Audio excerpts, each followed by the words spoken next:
Doctor Asif Nazrul বলছেন যে তিনি অনেক আগে চলে যেতে চেয়েছেন। ডক্টর আব্দুর রশিদ পর্যায়ক্রমে তার সাথে আমার একটা খুব ভালো সম্পর্ক ছিল। তার স্ত্রী, তিনিও এডিশনাল সেক্রেটারি ছিলেন, আর এই ভদ্রলোকও তার যে ব্যাচ, সেই ব্যাচের ফার্স্ট বয় এবং আপাদমস্তক ভদ্রলোক, সৎ এবং লেখক মানুষ। প্রচন্ড মানে ব্যক্তিগতভাবে যদি কাউকে 100-তে 100 নম্বর দিতে হয় যে অনেস্ট, সেই অনেস্ট মানুষ হিসাবে আপনি তাকে সেই নম্বরটা দিতে পারেন। তার যখন সময় ছিল না, মানে তার যখন হাতে অনেক সময় ছিল, চাকরি ছিল না, তিনি মাঝে মাঝে আমার অফিসে আসতেন।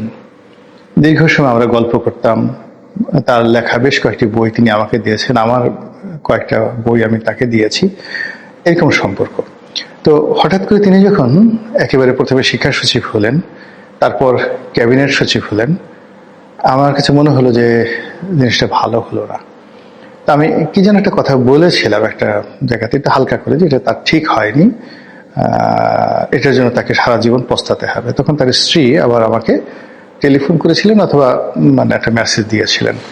তখন আমি তাকে বললাম যে ভাই, আমি আপনাদের পরিবারের আপনজন মানুষ, আমার কাছে যেটা ভালো মনে হয়েছে আমি সে কথাই বলেছি। এনিওয়ে, ওনার সঙ্গে আমার যে সম্পর্ক, তাতে গত 17 মাস উনি ক্যাবিনেট সচিব, তার সঙ্গে আমার 2-1 বার কথা হতে পারতো, কিন্তু কখনই মানে আমার যে অভ্যাস, অনেক বড় বড় মানুষের সাথে আমার খুব ভালো সম্পর্ক, কিন্তু আমি যেই মুহূর্তে সে ক্ষমতাধর হয়ে যায় আমি তার থেকে 133 মাইল দূরে থাকি।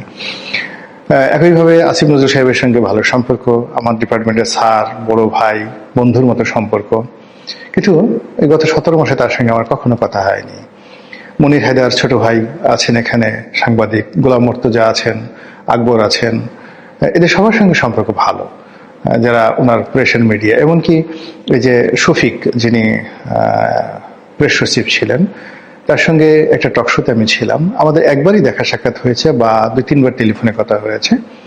আমার সঙ্গে ভালো সম্পর্ক ছিল, খুবই ভালো সম্পর্ক ছিল, এবং অবস্থা দৃশ্যে মনে হতো যে খুব বেশি যোগাযোগ ছিল না আমাদের মধ্যে, কিন্তু সম্পর্কটা ভালো ছিল এই কারণে যে আইডিওলজিক্যালি তিনি আমাকে পছন্দ করতেন।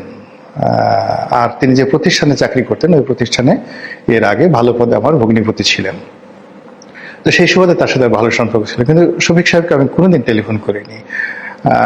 ডক্টর ইউনূসের ক্ষেত্রে সেই একই কথা প্রযোজ্য। অন্যান্য যারা আছেন, রেজওয়ানা হাসান আছেন, আমাদের ডিপার্টমেন্টেরই বোন, সতীর্থ, কিন্তু ক্ষমতায় যাওয়ার পর আমার কাছে শরম করে এদের কারোর সাথে। এবার এখন বিএনপিতে যারা ধরেন মন্ত্রী হবেন, এমপি হয়েছেন, প্রধানমন্ত্রী হবেন, তারেক রহমান সাহেব, তাদের সবার সাথে দীর্ঘদিন একটা ওইরকম সম্পর্ক, খুবই ভালো সম্পর্ক। কিন্তু নিশ্চিত তারাও থাকতে পারেন, আমিও থাকতে পারেন, তাদের ছায়া যেখানে আছে সেখানে গোলাম মোল্লা রনি কখনোই ইনশাল্লাহ যাবে না। তো এরকম একটা অবস্থা। তো রশিদ ভাই, আব্দুর রশিদ ভাই, তিনি এই সরকার ক্ষমতা গ্রহণের আগে অলনে ছাড়েন, তাকে বাদ দিয়ে দেওয়া হয়েছে বা তিনি চলে গেছেন, কিন্তু এই জিনিসটা নিয়ে নানা রকম কথাবার্তা ছড়িয়ে পড়েছে। এমনি আমাদের যে civil service, military service, police service, গত 17 মাসে তাদের উপর অনেক ট্রমা গেছে।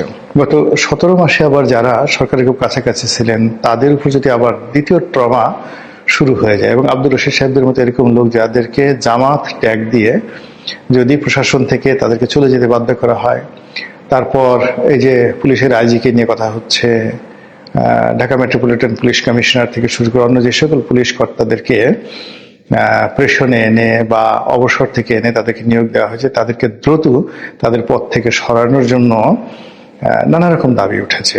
ইতিমধ্যে আমি নিজে একটা স্ট্যাটাস দিয়েছিলাম কয়েকদিন আগে, সেটেল মিস্টার সাজ্জাদ, যিনি এখন ঢাকা মেট্রোপলিটন কমিশনার আছেন। তো এই ভদ্রলোক বয়স্ক মানুষ, অবসরে ছিলেন, সেখান থেকে তাকে আনা হয়েছে।